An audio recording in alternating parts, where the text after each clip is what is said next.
Buenas tardes ya, hermanos. Ya pasaron las 12. Es un gozo estar de nuevo aquí. Aunque hablando con Diego, él me dijo, hace 3 semanas que nos vemos. Y el que va, hace más de un año, le decía yo. Pero él contaba desde ¿cómo se llama esto? Esto que pusieron hace 2 o 3 semanas. Lo de la resurrección. Gracias, me están diciendo. Muchas gracias, hermanos. No sabe el descanso que es esto para mí. Pues, antes de nada quería traeros saludos de la comunidad cristiana de que nos reunimos allí en Avenida Molière.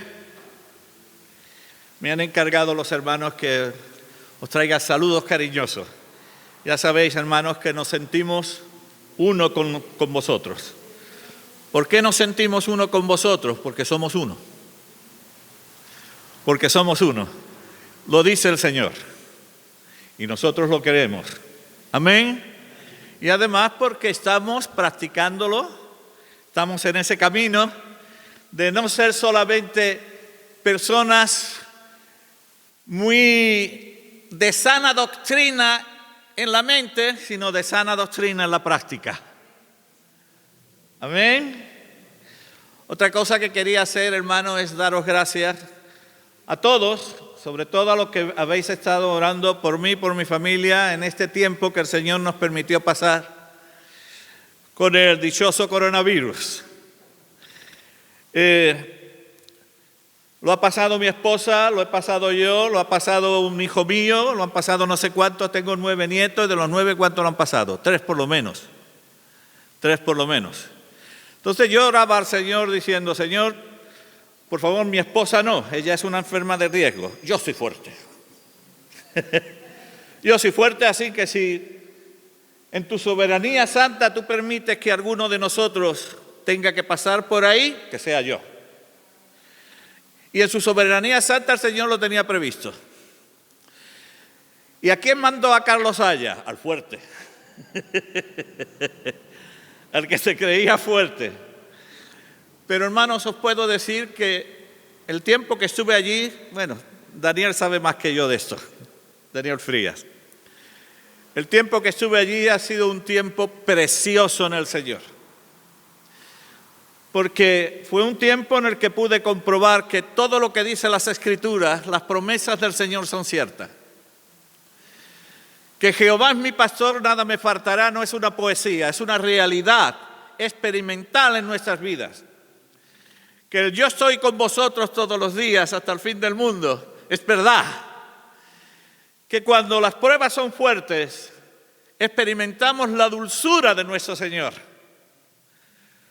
Su ternura, cómo nos cuida, cómo nos sentimos en sus manos, cómo su experiencia se agranda en nuestras vidas. Vamos, de tal manera que llegó un día en que, orando al Señor, yo le decía, Señor, no sé si darte gracias por el coronavirus.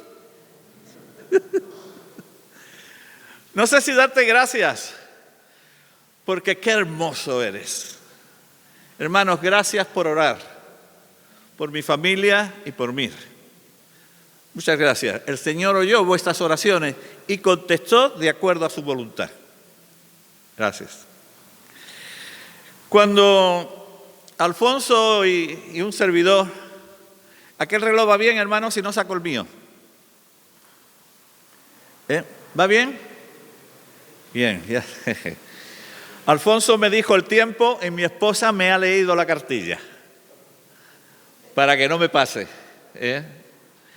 Cuando Alfonso y un servidor hablamos acerca de estar este domingo aquí teniendo comunión sobre la palabra, y yo le dije, no tengo claro, Alfonso, ¿qué te parece a ti? ¿Sobre qué cosas puedo hablar? Ahora mismo en mi corazón hay 3 cosas. 3 cosas que creo que vienen del Señor. La primera cosa que tengo es entrando en el secreto de Dios. ¿Cómo entrar en el secreto de Dios? Hay algo que marcó un poco mi vida y mi ministerio, y fue cuando el Señor decidió llevarse a mi mamá con Él. Tenía 52 años, y el Señor en su soberanía se la llevó desde una mesa de operaciones allí en Puerta de Hierro en Madrid. La operaron del corazón y no salió. Lo que no se me olvida es un hermano que tengo, le llevo 20 años. Él es el pequeño, que mide 1,90 y pesa muchos kilos. Lo que me dijo. Y además me lo dijo muy enfadado.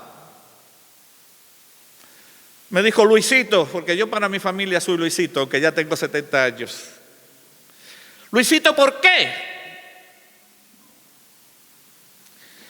¿Por qué tu Dios se ha llevado a nuestra mamá? Yo tengo 14 años, todavía la necesito. No supe qué responderle. Me faltaban palabras de sabiduría. Yo sé que nosotros a veces tenemos estas expresiones que nos parece que lo explican todo. A Dios no hay que preguntarle el por qué, sino el para qué. Bueno, pues una vez que Dios te diga el para qué, ya tienes el por qué.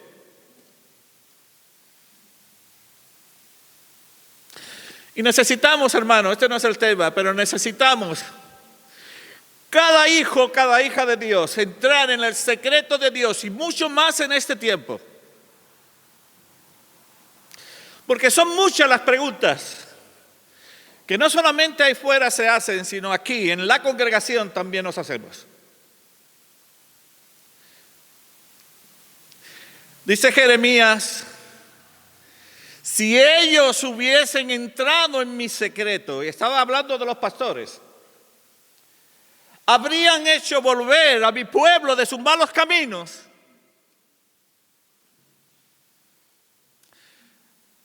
Creo que la segunda de Corintios 4:1 dice el apóstol Pablo, téngannos los hombres por administradores de los misterios de Dios. Necesitamos, hermanos, pero no es para hoy, porque hay muchas preguntas que las Escrituras tienen la respuesta y que Dios puede darnos respuestas en su soberanía, porque no todos los secretos de Dios ha decidido Él guardarlos. Dice Deuteronomio 29:29 que los secretos de Dios, los misterios de Dios pertenecen a nuestro Dios y a aquellos que Él ha querido revelárselo. La segunda cosa que también tenía en mi corazón, se lo dije a Alfonso, es acerca de la iglesia que Jesús no planeó. Ahora sabemos que Jesús viene a por su iglesia. Es importante saber si somos la iglesia que Jesús ha planeado. Ahora mira, yo no digo saber si somos la iglesia o no, porque en Apocalipsis capítulo 2 y capítulo 3 tenemos una gama de iglesias que uno se asombra.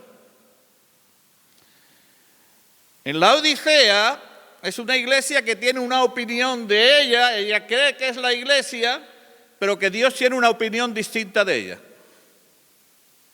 Tú dices, me he enriquecido y no necesito nada. Y dice Dios, no sabe que eres pobre y miserable. Y Jesús está a la puerta llamando a esa iglesia. Y nadie llama desde dentro, ¿verdad? Se llama desde fuera. Si una vez estás dentro no necesitas llamar. Pero Dios le llama iglesia. Entonces Dios nos libre a nosotros de decir qué es una iglesia y qué no lo es, porque nos podemos equivocar. Lo que sí podemos decir, somos la iglesia que Jesús planeó. Estamos funcionando según el Señor planeó. Porque el Señor viene por su iglesia y se la quiere presentar sin arruga y sin mancha. Tenía pensado, hermano, de algunas cosas, de cómo Dios no hecho hombre en la persona de Jesús, no planeó su iglesia. Pero tampoco es el tema. He tenido más carga por hablaros de el gran llamamiento de Dios. El sublime llamamiento. ¿A qué nos está llamando Dios en este tiempo que nos ha tocado vivir? Y para ello vamos a ir a la palabra de Dios en Éxodo, capítulo 6. Voy a poner esto aquí porque si no, soy capaz de comerme el micro. ¿Se oye igual? Muy bien. Éxodo, capítulo 6, versículos 6, 7 y 8. Hermano, mirad que hay 7 verbos preciosos que el Señor utiliza referente a su pueblo, a lo que Él va a hacer con su pueblo, a lo que Él desea de su pueblo. Dice así la palabra del Señor: por tanto, dirá a los hijos de Israel: yo soy Jehová, y yo, primer verbo, os sacaré debajo de las tareas pesadas de Egipto. Segundo verbo, os libraré de su servidumbre. Tercer verbo, os redimiré con brazo extendido y con juicios grandes. Cuarto, os tomaré por mi pueblo. 5, seré vuestro Dios. 6, vosotros sabréis que yo soy Jehová vuestro Dios, que os sacó de debajo de las tareas pesadas de Egipto. 7, y os meteré en la tierra por la cual alcé mi mano, jurando que la daría a Abraham, a Isaac y a Jacob, y yo os la daré por heredad. Yo, Jehová. Ahora, yo tenía, hermanos, 7 puntos acerca del gran llamado de Dios. Yo sé que no nos va a dar a todo, pero por lo menos los menciono y luego llegaremos a donde lleguemos. Amén. El primer llamado de Dios es a salir. El llamado de Dios a su pueblo, a Israel: estás en un lugar que no es el mío. Estás viviendo en un ambiente, estás viviendo en un lugar que no es el que yo tengo preparado para vosotros. El lugar que tengo preparado para vosotros es otro. Ya sabéis, hermanos, en la tipología bíblica, ¿qué simboliza Egipto? ¿Y qué simboliza Faraón? Faraón era considerado un dios, por lo tanto un dios falso. Y en la tipología bíblica representa a Satanás. Y Egipto, lo que nosotros llamamos el mundo. El sistema creado por Satanás, donde él se mueve y de donde él hace la guerra a nuestro Dios. Y Dios dice: este no es vuestro sitio. Tenéis que salir. Yo no os he creado para ese ambiente. Habéis sido creados por mí para disfrutar, vivir en el ambiente, en la esfera que yo vivo, en la dimensión que yo vivo. Así que el primer llamado es a salir de este sistema. Ahora, ¿qué es salir de este sistema? ¿Qué es salir de este sistema? Primero es cambiar de dueño.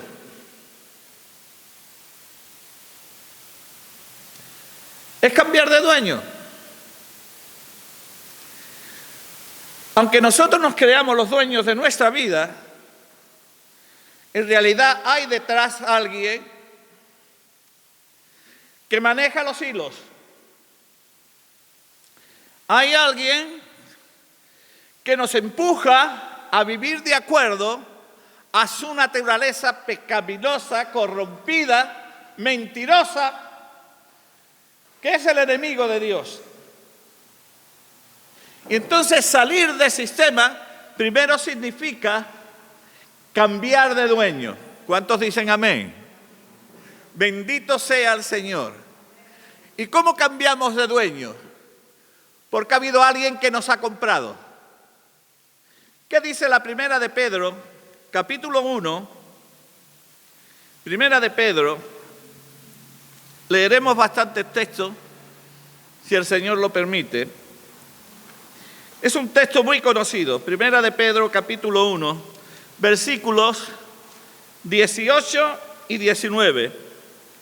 Dice, sabiendo que fuisteis rescatados de vuestra vana manera de vivir, la cual recibisteis de vuestros padres, no con cosas corruptibles como oro o plata, sino con la sangre preciosa de Cristo, como de un cordero, sin mancha y sin contaminación. Hermanos, tenemos otro dueño, un dueño maravilloso, un dueño que nos ama, un dueño que solo quiere el bien para nosotros, un dueño que viviendo en su voluntad encontramos el sentido de nuestra vida. Estoy contentísimo con mi dueño, ¿lo estás tú? Contentísimo con mi dueño. Él es mi Señor, mi amo, quien gobierna mi vida, quien edifica mi vida, no como el otro, que su especialidad es robar, matar, destruir, separar, aniquilar. El otro es así, pero mi nuevo dueño no. Tu nuevo dueño no es así. ¿Y qué dice, hermano, la Primera de Corintios 6:20? Primera de Corintios, capítulo 6, el versículo 20 dice, porque habéis sido comprados por precio. Glorificad pues a Dios en vuestros cuerpos y en vuestros espíritus, los cuales ¿de quiénes son? De Dios. De Dios hemos sido comprados.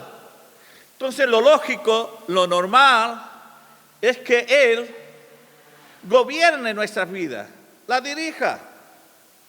Yo a veces, ya sabéis que yo pongo ejemplos muy brutos, pero a veces sirve. Tú has venido aquí, no sé si has venido andando en el autobús, pero si has venido en tu coche y te ha costado seguramente trabajo aparcar, imagínate que vas a coger tu coche y el coche te dice, no tengo ganas de ir hoy a la reunión. No tengo ganas de ir a la reunión. Estoy cansado. Mejor me quedo. Aparte de llevarte un susto tremendo, ¿no? Al menos que fuese, ¿acordáis el coche que Herbie, no había un tal coche, se llamaba Herbie, de Walt Disney, por ahí? Al menos que fuese un coche como ese, ¿verdad? Te llevas un susto tremendo y no es normal. No es normal que el objeto decida por ti, porque tú eres su dueño. Lo mismo ocurre, hermanos, con nuestro Señor. Él es nuestro dueño. Él tiene derecho a ejercer su soberanía sobre nosotros. Y sé, hermanos, sé que no es fácil. Sé que no es fácil. Porque muchos de nosotros llevamos toda la vida haciendo lo que se me da en gana. Lo que se me da en gana. Solamente que cuando nos convertimos, a veces se nos da en gana vivir según el conocimiento que tenemos del bien o el conocimiento que tenemos del mal. Entonces, como tenemos ese conocimiento, creemos, si no en la práctica, que ya no necesitamos la dirección de Dios cada día. Ya me guío por el conocimiento del bien y del mal. Pero el conocimiento del bien y del mal nos ha traído muchos quebraderos de cabeza. Porque ese bien y mal viene de un árbol que estaba allí en el jardín del Edén y que produce muerte. Así que el llamado a salir del sistema significa reconocer que tenemos un dueño. Luego también significa, hermanos, un cambio de valores. Un cambio de valores. Estamos estudiando el Evangelio de Mateo los sábados con un grupo de hermanos allí. Y estamos viendo cómo Mateo, que tenía en su vida el pueblo judío, está tratando de demostrarle al pueblo judío que Jesús es el Mesías y el verdadero rey de ese pueblo. Por eso empieza su evangelio con una genealogía. Y además menciona primero a David. Hijo de David, hijo de Abraham. Y luego la de la genealogía para que veáis que este Jesús que yo proclamo como Mesías, como el enviado de Dios para Israel, tiene derecho al trono eterno que Dios prometió al rey David, que su simiente, su descendencia tendría. Y luego sigue hablando, y en esto que está hablando, escribiendo, está tratando de hacer un paralelismo entre Jesús y Moisés. Moisés había dicho: Jehová Dios os enviará no unos profetas, sino un profeta como yo, uno especial. Por eso la pregunta de los judíos a Jesús y aún a Juan el Bautista se le hicieron: ¿eres tú el profeta? Y está tratando de hacer un paralelismo. En el tiempo de Moisés, Faraón trató de matar a todos los pequeños. En el tiempo de Jesús, Herodes también lo hizo. Dios tuvo que sacar a aquel que tenía designado para sacar al pueblo de Egipto. Lo tuvo que sacar de Egipto y llevarlo al desierto. Dios tuvo que llevar a Jesús, cuando era pequeño, por sus padres, a Egipto también. Y cuando murió Herodes, volvió. Pero cuando Jesús empezó su ministerio, ¿a dónde fue llevado por el Espíritu primero? Al desierto. Al desierto. Lo mismo que Moisés. En fin. Seguiría, hermanos, pero no hay tiempo para esto. No hay tiempo para esto. Así que haciendo este paralelismo, encontramos a Jesús en el desierto. ¿Y qué se le ofrece a Jesús en el desierto? Poder económico, porque dice, todo. Yo he estado en ese desierto, hermanos, 3 o 4 veces, donde se cree que estuvo Jesús en la tentación. Y os aseguro que hay muchas piedras, muchas piedras. Y para quitarle el hambre a un solo ser humano no hace falta convertir todo el desierto en piedra. No hace falta. Con un bollito o 1 kilo de pan, si es cateto mejor, hay bastante. ¿Qué le está ofreciendo Satanás ahí? Poder económico, porque alguien que tiene el poder de convertir todo un desierto en piedra le quita el hambre a todo el mundo. Le ofreció poder religioso. Salta desde el pináculo del templo y a sus ángeles mandará y te van a reconocer. Salmo 91. Y luego le ofreció todos los reinos de este mundo.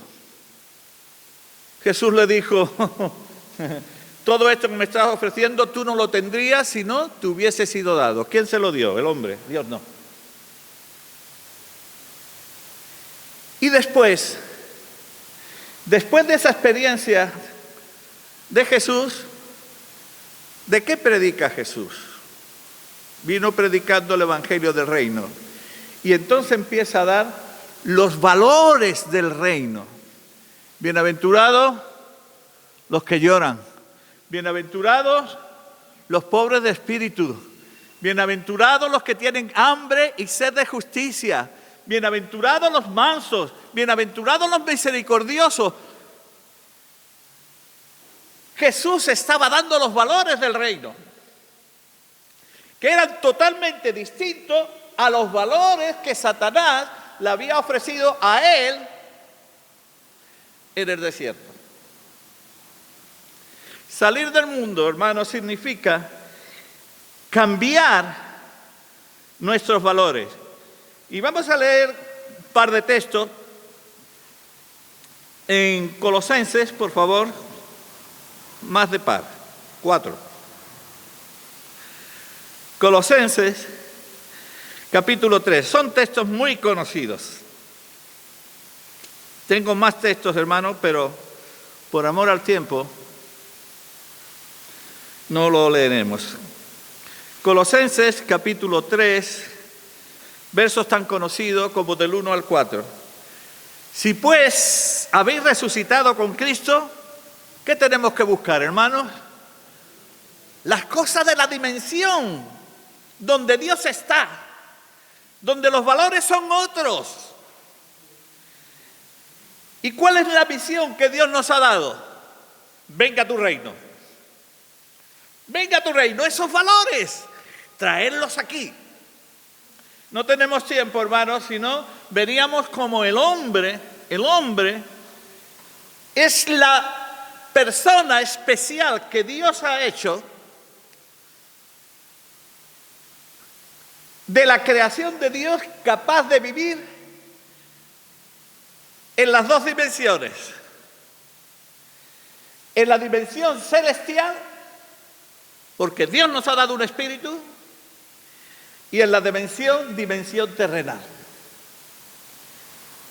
Y como en la dimensión celestial está todo bien, ahora tenemos que traer todos esos valores a esta dimensión, donde Dios no solamente quiere vivir, sino quiere gobernar y quiere expresarse. Amén. Así que buscar las cosas de arriba donde está Cristo sentado a la diestra de Dios. Poner la mira en las cosas de arriba, no en las de la tierra, porque habéis muerto y vuestra vida está escondida con Cristo en Dios. Y cuando Cristo, vuestra vida, se manifieste, entonces vosotros también seréis manifestados con Él en gloria. Bendito sea su nombre. No somos del mundo, tampoco de Marte ni de la Luna. Somos de la dimensión de Dios, por eso nuestros valores son distintos. Responder al llamado de Dios de sal. Salid de en medio de ellos, pueblo mío. Es un cambio de valores. Cambiar mis valores, los que tenía, que quizás había recibido de mis padres, nuestra vana manera de vivir, por los de Dios. Amén. Es un cambio de actitud. Y vamos a ir un poco más rápido. Es un cambio de actitud. ¿Qué quiero decir con un cambio de actitud?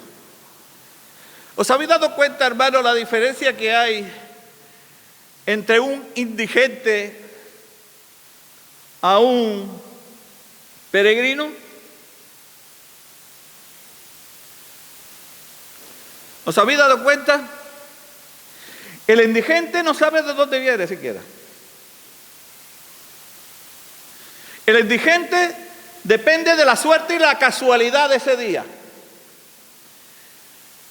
El indigente no tiene ni metas ni caminos. Pero el peregrino no. El peregrino sabe de dónde viene. Amén. Fijaos lo que dice Hebreos, capítulo 11, versículo 13. 11:13. Conforme a la fe, murieron todo esto sin haber recibido lo prometido, sino mirándolo de lejos y creyéndolo y saludándolo y confesando que eran ¿qué? Extranjeros y peregrinos sobre la tierra. Ellos sabían que su sitio no era Egipto. Ellos sabían que su sitio no era el lugar de los valores de este mundo creado por el enemigo de Dios. Ellos sabían que no tenían que hacerse tesoros aquí en la tierra, porque sabían de dónde venían, sabían el camino y sabían a dónde iban. Ahora, hermanos, ¿tú qué eres? ¿Cómo vives? Como un indigente que no sabe para qué el Señor te salvó, te rescató, te sacó de las tinieblas.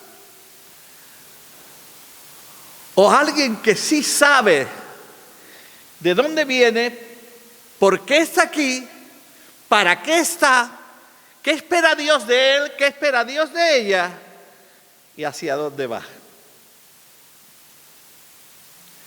Bendito sea el Señor, que somos peregrinos. Y la primera de Pedro, hermanos, la primera de Pedro, capítulo 2, versículo 11. Primera de Pedro, capítulo 1, versículo 2, capítulo 2, versículo 11, dice: Amados, yo os ruego como a extranjeros y peregrinos que os abstengáis de los deseos carnales que batallan contra el alma. Os ruego, sois extranjeros, sois peregrinos aquí en la tierra. No podéis vivir de acuerdo a los valores de esta tierra. Sois distintos.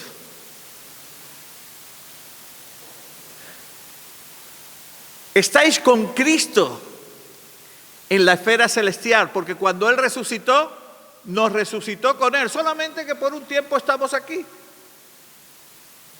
Esto es temporal, hermano. Esto es prepararnos aquí para la vida allí. Cuando digo la vida allí me refiero a la esfera, a la dimensión donde Dios está. Amén. También, hermano, es un cambio de actitud. Hemos dicho es un cambio de actitud. ¿Cómo andamos de tiempo, hermano? ¿Alguien me puede decir cuánto tiempo llevamos? Ya llevamos un ratito. ¿Estáis cansados? Es un cambio de reino. Hemos sido trasladados, ya voy a ir un poco más rápido. Hemos sido trasladados del reino de la luz al reino, del reino de las tinieblas, perdón, al reino de la luz de su amado Hijo. Ha habido un traslado. Sería estupendo saber cómo Dios ha hecho ese traslado en nosotros. Si pertenecemos a otro reino, por lo menos, hermanos, por lo menos necesitaríamos conocer cuál es la constitución de ese reino. A mí, cuando hablo del reino de Dios, me gusta hablar de tres cosas que son características de un reino. Una es su constitución. El Señor Jesús dijo: buscad primero ¿qué? El reino de Dios y su justicia. El reino de Dios tiene una constitución, está aquí. Está aquí. El reino de Dios también tiene una bandera. ¿Cuál es la bandera del reino de Dios? Lo dice Cantar de los Cantares. Me llevó a la casa del banquete y su bandera sobre mí, ¿qué fue? Amor. La bandera del reino de Dios es el amor. Amén. A veces he dicho, si por ahí pasase ahora mucha gente y todos llevasen una bandera blanca y verde, aunque estén callados, ¿qué son esos? Andaluces, ¿verdad? Porque el amor habla aunque te calles, ¿verdad? Dice que conocían a los apóstoles que habían andado con Jesús por cómo se amaban.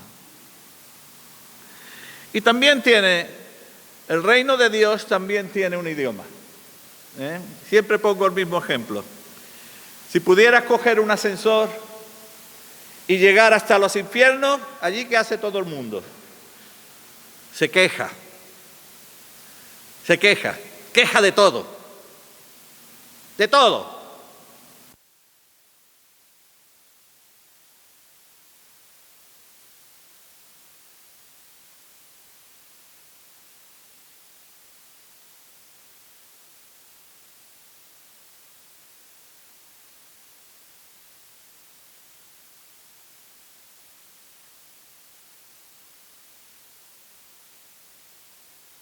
De la rodilla, y esa es toda la conversación, queja.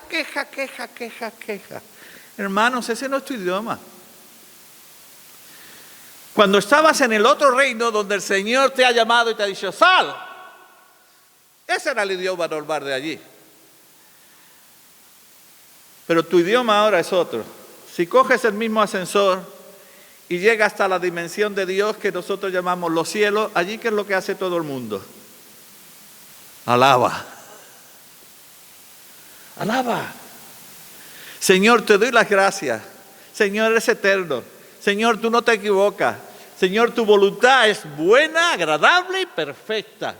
Señor, aunque lo estoy pasando mal, te doy las gracias. ¿Por qué? Porque eso no escapa a tu voluntad. Algo quieres enseñarme. Estás utilizando eso para transformarme. Señor, te alabo. Yo lo hice. Te alabo por el COVID en mí. Porque me ha permitido experimentar lo grande, hermoso, maravilloso que tú eres.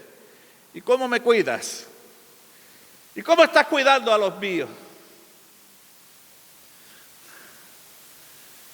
¿Qué es salir del mundo? Salir del mundo es conocer que ha sido cambiado de reino. El segundo gran llamado, hermanos,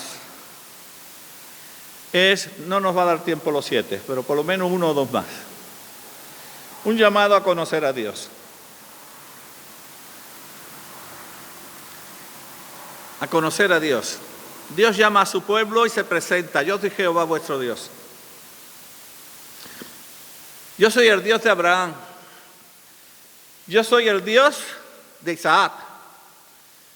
Yo soy el Dios de Jacob. Tenéis que conocerme. Tenéis que tener un conocimiento experimental de quién yo soy. ¿Sabéis por qué? Lo dice Jesús en su oración, en Juan capítulo 17, versículo 3. Y esta es la vida eterna, que te conozcan a ti, al único Dios verdadero, y a Jesucristo, a quien has enviado. Si Dios te ha dado vida eterna, pero tienes un conocimiento chiquito de Dios, así es tu experiencia de la vida eterna.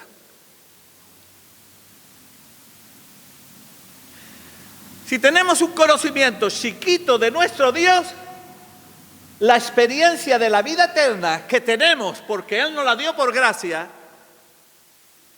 es pequeña.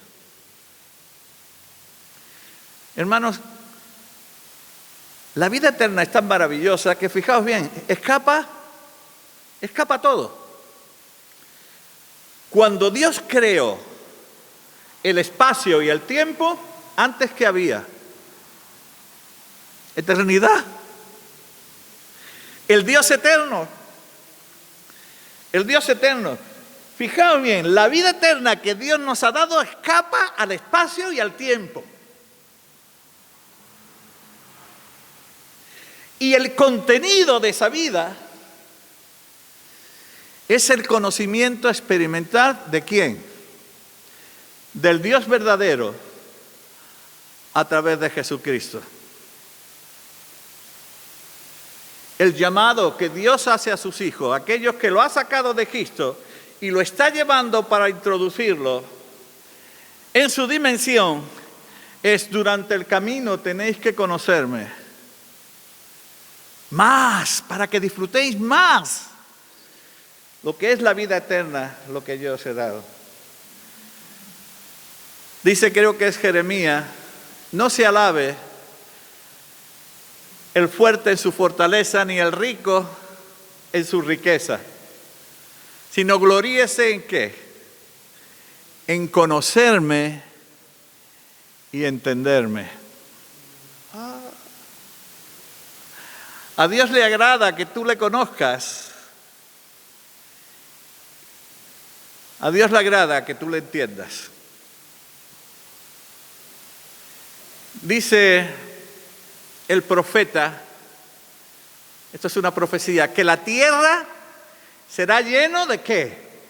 Del conocimiento de la gloria de Dios. Es una profecía, hermanos, y va a ser así. Y qué bueno es que nosotros podamos ir avanzando en esto. ¿Sabéis por qué? Porque un verdadero conocimiento, valga la redundancia, del Dios verdadero, de una de las cosas que nos librará es de que creamos en un Dios deformado.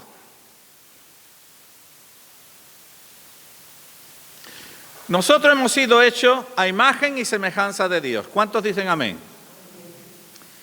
Pero todos tenemos la tendencia de que Dios sea a mi imagen y mi semejanza. Dios piensa como yo pienso. Dios interpreta las cosas como yo las interpreto. Dios siente como yo siento. Todos tenemos esa tendencia, ¿verdad que sí? Y esa tendencia, si no tenemos un conocimiento verdadero del Dios de la Biblia, nos lleva a creer en un Dios deformado. No sé si poneros un ejemplo, pero temo que os enfadéis conmigo.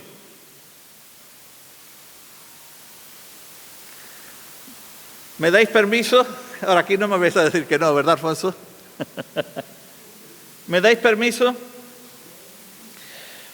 Vamos a ver, ¿quién no ha oído esto?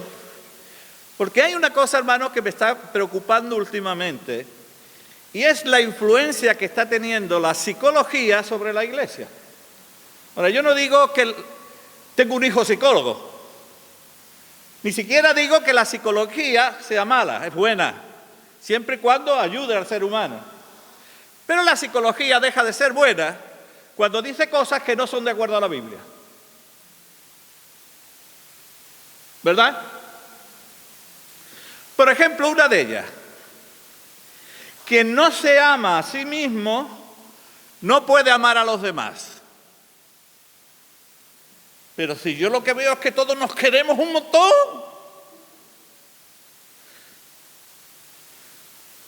Lo que yo veo que me rodea es un egoísmo extraordinario. Nos queremos tanto que no tenemos tiempo para querer al otro. ¿No dice el Señor Jesús: el que ame su vida, la perderá?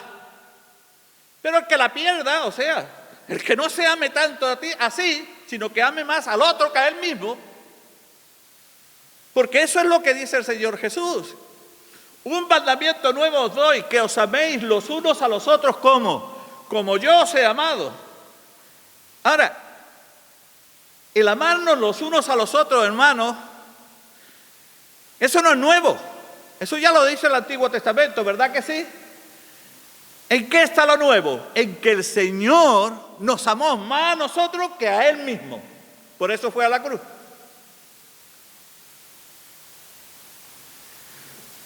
Así que, cuanto menos te ames a ti, si el Señor gobierna tu vida, vas a amar más al otro. Otra de las cosas que también oigo, que se dice muchas veces desde el púlpito, y que no estoy seguro si es bíblico. Dios aborrece el pecado, o odia el pecado. Primero, que Dios odia ya es un problema. pero ama al pecador. A lo mejor hasta lo he dicho yo, y a lo mejor hasta lo he dicho aquí. Dios aborrece el pecado, pero ama al pecador. ¿Eso es totalmente bíblico, hermanos? ¿Me permitís algunos textos? Deuteronomio, capítulo 7.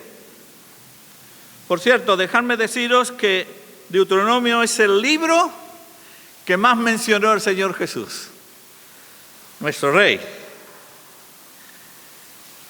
Deuteronomio, capítulo 7.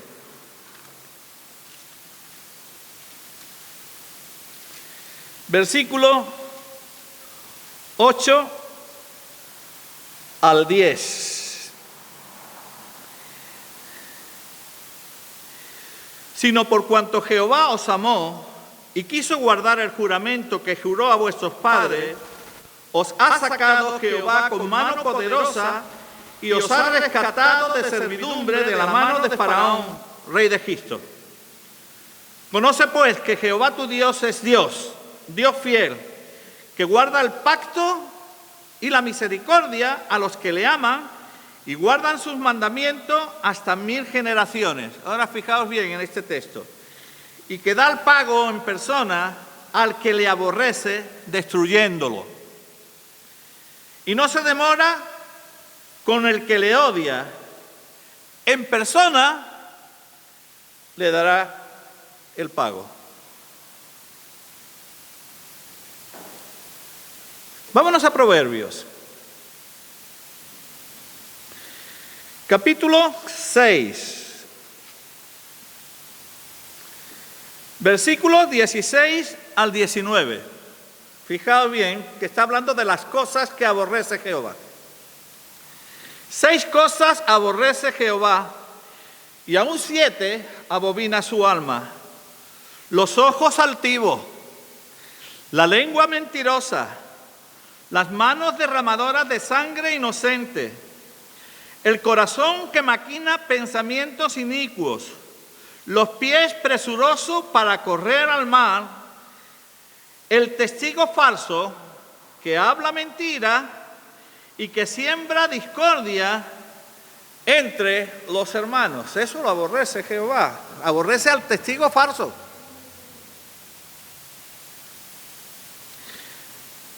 Salmo 11:5.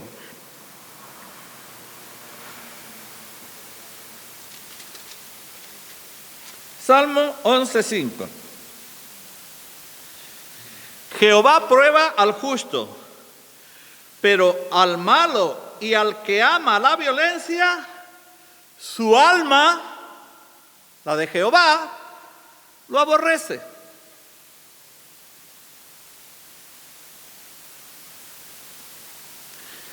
Ahora, ¿Dios no es amor? Claro que es amor. ¿Dios aborrece así porque sí? No. Un ejemplo de ello es Faraón. Cuando Dios está hablando con Moisés, Dios le dice a Moisés, porque yo sé, Él es soberano, hermano, para Dios, la historia, o sea, el futuro es historia.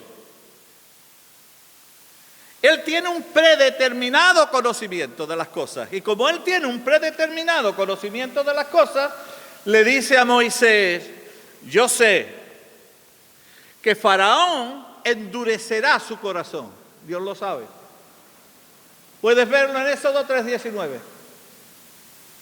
Y luego puedes ver un poco más adelante cuando dice, y Faraón endureció su corazón como Jehová Dios ya le había dicho a Moisés. ¿Por qué? Porque él lo sabía. 5 veces. 5 veces es Faraón quien endurece su corazón. Ahora, la 6ª vez ya no. La 6ª vez es Dios quien endurece el corazón de Faraón. Es como si Dios estuviese diciendo, ¿es lo que quieres? ¿Es lo que tú quieres? Ahí te dejo. Ahí te dejo.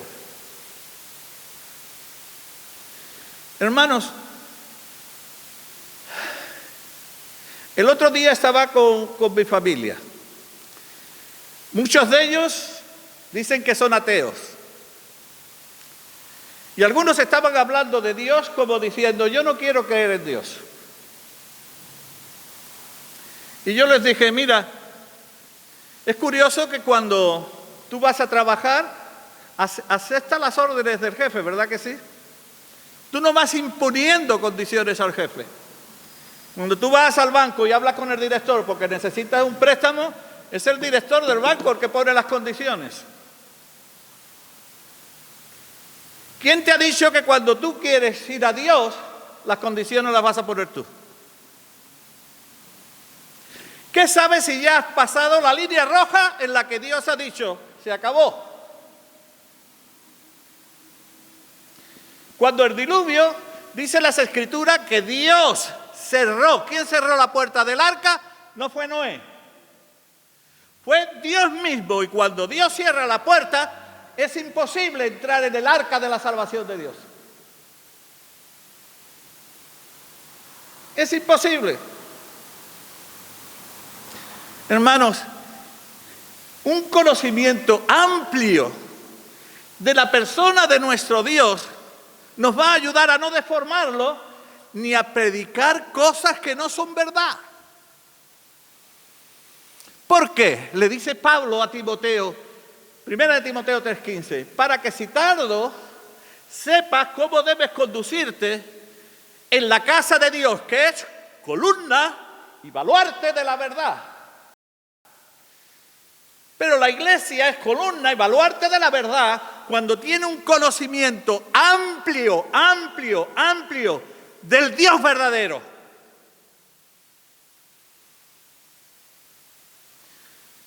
Me entristece saber que hay hermanas que conocen más la vida de Rosito que a su Dios. Y hermanos que te pueden decir de carrerilla la selección española desde el año 1950 hasta el día de hoy. Lo conocen más que a su Dios. Qué triste, hermano, qué triste. Qué triste.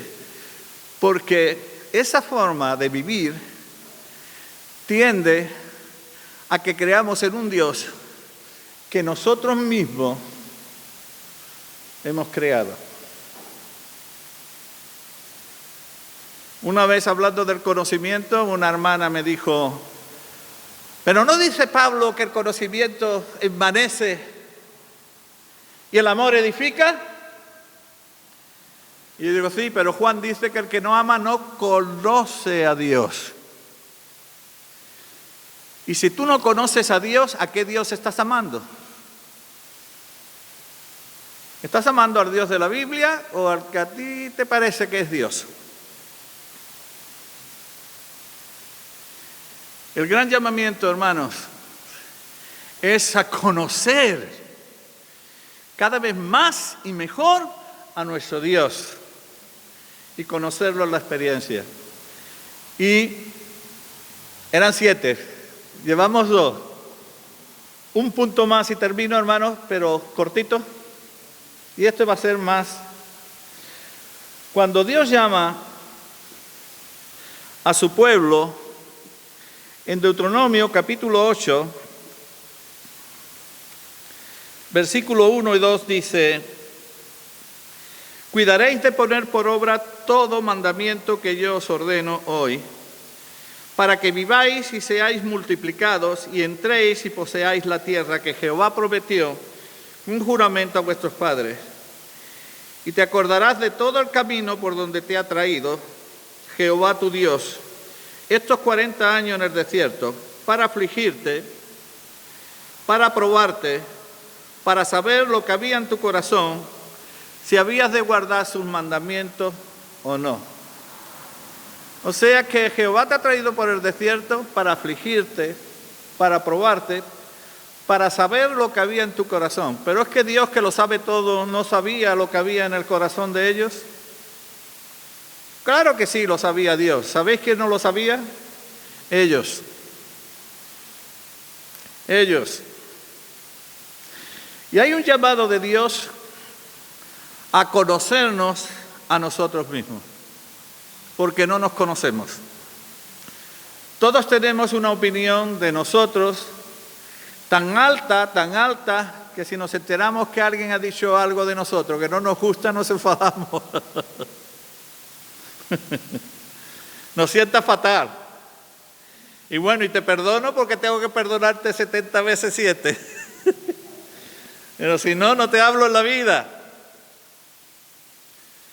No, y es porque no nos conocemos. Hermano, no sé si bajar de un pedestal a una persona que está en las Escrituras y que todos tenemos muy buena opinión de él. Pero que cuando el Señor Jesús dijo que no había habido hombre nacido de mujer más grandes sobre la tierra que él, no se refirió a él, sino a Juan el Bautista. Y me gustaría leer un capítulo, y ya con esto termino, de un hombre que todos admiramos. Y aunque Dios presumió, ¿se dice? Presumió de él. ¿Sabéis de quién estoy hablando? De Job. De Job. ¿Qué opinión tenía Job de él mismo? ¿Lo queréis ver en Job capítulo 31? Lo voy a leer en la versión Dios habla hoy, para que lo entendamos quizás un poco mejor. No es una versión que me guste mucho, porque esconde un poquito la divinidad de Jesús, pero para lo que quiero mostraros, hermanos, sirve. Amén. Job capítulo 31. Me he impuesto por norma no codiciar ni siquiera a la soltera. Uy, este va bien, ¿eh? No codiciarás, dicen los 10 mandamientos. ¿Cuál es la recompensa que el Todopoderoso da a cada hombre desde lo alto del cielo? ¿No es acaso al malvado y pecador a quien corresponde la desgracia? ¿O es que Dios no ve lo que hago, ni observa cada uno de mis pasos? Juro que nunca he procedido con malicia, ni he intentado engañar a nadie. Varón santo, ¿eh? Que Dios me pese con balanza justa y se convencerá de mi inocencia. Esto que me está pasando es injusto. Si me he desviado del camino recto, si me he dejado de llevar de la codicia, si algo ajeno se ha encontrado en mi poder, que otros se coman lo que yo he sembrado y arranquen de raíz lo que planté. Si me he dejado seducir por una mujer, o me he puesto a espiar a la mujer del vecino, ¡alá! Los 10 mandamientos dicen no adulterará, pero Jesús dijo, si alguno mira para codiciar, ¿qué le ha pasado? Ya adulteró en su corazón, pero Job no tiene este problema. Si me he dejado seducir por una mujer o me he puesto a espiar a la mujer de mi vecino, que mi esposa sea esclava de otros y extraño se acueste con ella. Pues mis acciones serían infames, serían actos dignos de castigo. Y los castigos que estoy recibiendo yo, la verdad es que no me lo merezco. Me ha quitado, lo único que me ha dejado, lo que menos falta me hacía, la mujer. Porque va y le dice, y estando tú en esa condición, no maldice a Dios, maldícelo y muérete. Vaya con la ayuda idónea. Versículo 11. Pues mis acciones serían infames, serían actos dignos de castigo. Sería como un incendio destructor que destruiría todo cuanto tengo. Si mis criados me reclamaban algo, yo siempre atendía sus peticiones. ¿De qué otra manera podría presentarme ante Dios que le respondería cuando Él me pidiera cuentas? Un mismo Dios, ¿qué comprensión tiene? nos formó en el vientre, y tantos a ellos como a mí nos dio vida. No hacía diferencia, no hacía acepción de personas por su estado social. Nunca dejé de socorrer al pobre en su necesidad ni permití que las viudas pasaran hambre. Nunca comí yo solo mi bocado sin compartirlo con el huérfano. Siempre traté al huérfano como un padre. Siempre fui protector de las viudas. Yo quiero un pastor así en mi iglesia, hermano. Cuando veía que alguien moría por falta de ropa o que un pobre no tenía con qué cubrirse, con la lana de mis propias ovejas le daba calor y él me quedaba agradecido. Jamás amenacé a un huérfano valiéndome de mi influencia con los jueces. Y si esto no es verdad, que los brazos se me rompan, que se me caigan los hombros. Yo temía el castigo de Dios. No habría podido resistir su majestad. Ahora fijaos bien, no tendrá dioses ajenos delante de ti. ¿No dice eso los 10 mandamientos? Jamás el oro, y recordáis lo que dijo Jesús, no se puede amar a dos señores, a Dios y a las riquezas. Jamás el oro ha sido para mí la base de mi confianza y seguridad. Jamás mi dicha consistió en poseer grandes riquezas o en ganar mucho dinero. He visto brillar el sol y avanzar la luna en todo su esplendor, pero jamás los adoré en secreto. No era mitraísta, no era de los adoradores al sol. Ni les envié besos con la mano. Esto habría sido digno de castigo, habría sido negar al Dios del cielo. Nunca me alegré del mal de mi enemigo, ni de que le hubiera venido una desgracia. Jamás lancé sobre él una maldición, ni le deseé la muerte. Si alguno de los que vivían conmigo querían abusar de un extranjero, jamás he ocultado mis faltas como hacen otros, ni he tratado de guardarlo en secreto, por miedo a la gente. Jamás he quedado encerrado y en silencio por amor al desprecio de mis familiares. Ojalá que alguien me escuchara. Con mi firma refrendo lo que he dicho. Que el Todopoderoso me responda. La acusación encima que la haga por escrito. La llevaré conmigo honrosamente. Me las pondré por corona. Daré cuenta a Dios de todas mis acciones. Me acercaré con dignidad a su presencia. ¡Wow! Vaya con Job. ¡Wow! Mi tierra no reclaman al cielo contra mí, ni sus orcos lloran afligidos. Pero si a alguien he robado, no robarás sus productos, o si he explotado a los campesinos. Que mi tierra produzca espinos en vez de trigo y mala hierba en vez de cebada. Y con esto terminó Job su defensa.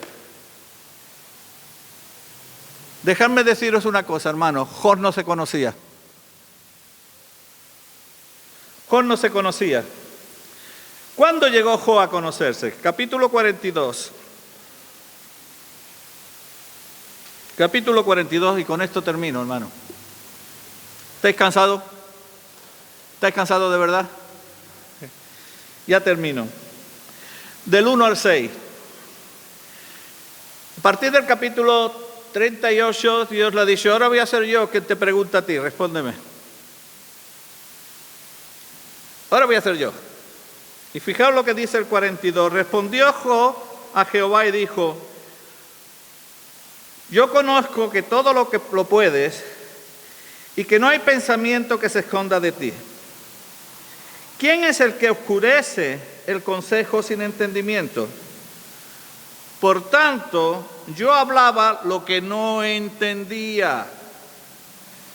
Cosas demasiado maravillosas para mí que yo no comprendía. Oye, te ruego y hablaré. Te preguntaré y tú me enseñarás. ¿Por qué?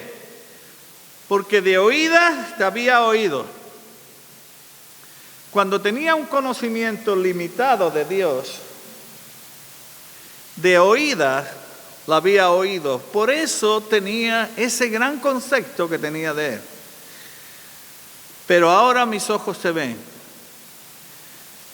Y ahora que te conozco más, porque de todo lo que percibimos, un 70% entra por los ojos, y por el oído solamente un 12%. Ahora que me he acercado más a ti, ahora que te conozco más, ¿qué es lo que hago? Por tanto, me aborrezco y me arrepiento en polvo y ceniza. El gran llamado para salir del sistema que no es de nuestro Dios.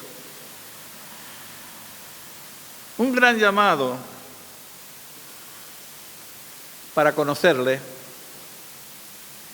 y un gran llamado para acercándonos a Él y conocerle, conocernos a nosotros mismos, porque si no, Él no va a poder cumplir lo que ha dicho.